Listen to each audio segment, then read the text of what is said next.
अस्सलाम वालेकुम एवरीवन। आज मैं आपसे कुछ ऐसी टिप्स शेयर करूंगी जिससे आप जो है अपने दांत को कीड़ा लगने से बचा सकते हैं। कुछ छोटी छोटी बातें हैं जिस पे अमल करेंगे आप तो आपके दांतों को कभी भी कीड़ा नहीं लगेगा और ना ही आपके दांत कभी ख़राब होंगे।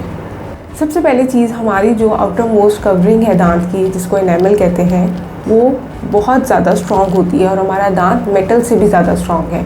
वो कभी भी ऐसे ही ख़राब नहीं हो जाता। बहुत साल और बहुत महीने जो है वो दांत जो है वो कैविटी या किसी केरियस लेयर में मुब्तला होता है या कोई ऐसी डिज़ीज़ में मुब्तला होता है जिससे जो है वो दांत बिल्कुल एंड स्टेज तक पहुंच जाता है। अब हम इसका मैकेनिज़्म डिस्कस कर लेते हैं कि हमारे दांत को कीड़ा लगना कैसे शुरू होता है। अब सबसे पहली चीज़, हम जो भी इंटेक ले रहे हैं, चाहे वो रोटी है, चाहे वो कुछ भी ऐसी चीज़ है, स्टार्च है, कार्बोहाइड्रेट्स है, उसका जो एंड रिज़ल्ट है वो शुगर है। कुछ भी हम शुगरी, वैसे ही रिफ़ाइंड शुगर भी इस्तेमाल कर रहे होते हैं, वैसे भी शुगर इस्तेमाल कर रहे होते हैं।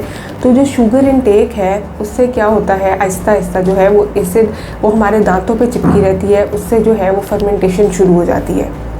अब हमारी ओरल कैविटी पे जो है वो बैक्टीरिया जो है वो प्रोड्यूस होना शुरू कर लेते हैं। उसके अलावा वहाँ पे बैक्टीरिया कॉलोनीज़ बन जाती हैं, जिससे वो क्या करते हैं, जो शुगर हमारे दांतों पे चिपकी होती है वो आहिस्ता आहिस्ता जो है वो उसकी फर्मेंटेशन स्टार्ट कर देते हैं। और जो शुगर दांत पे चिपकी हुई थी, बैक्टीरियाज़ ने वहाँ पे कॉलोनीज़ बनाना शुरू कर दी, फर्मेंटेशन शुरू होगी और वो जो है वो प्रोसेस जो है वो बहुत स्ट्रॉन्ग हो जाता है और हमारे दांत को आहिस्ता आहिस्ता जो है वो खाना शुरू हो जाता है और दांत डिज़ोल्व होना शुरू हो जाता है। और जो बैक्टीरिया का लाइफस्टाइल है वो बहुत तेज़ी से बढ़ता है और जब वो तेज़ी से बढ़ता है तो बैक्टीरियल कॉलोनीज़ बनती हैं और जो बैक्टीरिया जो है शुगर खाने वाले होते हैं वो शुगर को खाना स्टार्ट कर देते हैं और उससे क्या होता है कि जो शुगर है वो आहिस्ता आहिस्ता फर्मेंटेटेड होके हमारी जो है वो एसिड में जो है वो कन्वर्ट हो जाती है और हमारे दांतों को डिज़ोल्व करना शुरू कर देती है। एनेमल का स्ट्रक्चर जो है वो डिज़ोल्व होना शुरू हो जाता है। जितनी देर हमारे दांतों पे जो है वो शुगर चिपकी रहती है उतनी देर फर्मेंटेशन होती रहती है और एसिड प्रोडक्शन जो है वो स्टार्ट हो जाती है।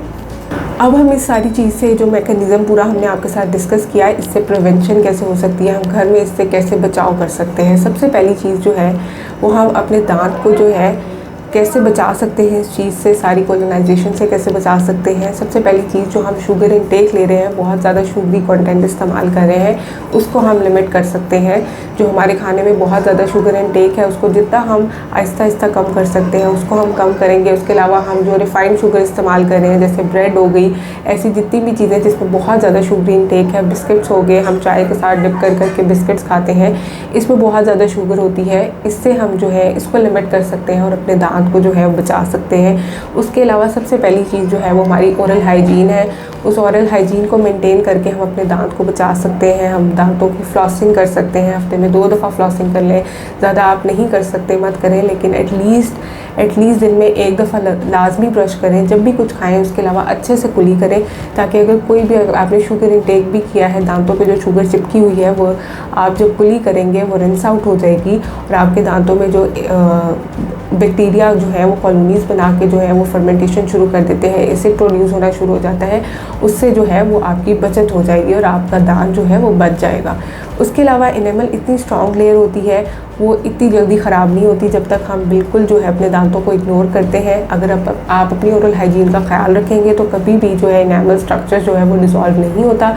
उसके अलावा आप अपनी डाइट में जो है वो विटामिन डी, उसके अलावा फॉस्फेट, उसके अलावा जो है आप जितने भी ये सप्लीमेंट्स हैं वो इस्तेमाल कर सकते हैं। ऐसी जो है वो डाइट का इस्तेमाल कर सकते हैं जिससे जो है वो आप अपने दांतों को मजबूत कर सकें। उसके अलावा आप कैल्शियम का इस्तेमाल ज़्यादा से ज़्यादा करें, वो आपकी बोन्स के लिए भी अच्छा है, आपके दांतों के लिए भी अच्छा है। ये छोटी छोटी टिप्स हैं जिससे आप जो है अपने दांत को जो है वो कैविटी लगने से जो है वो बचा सकते हैं।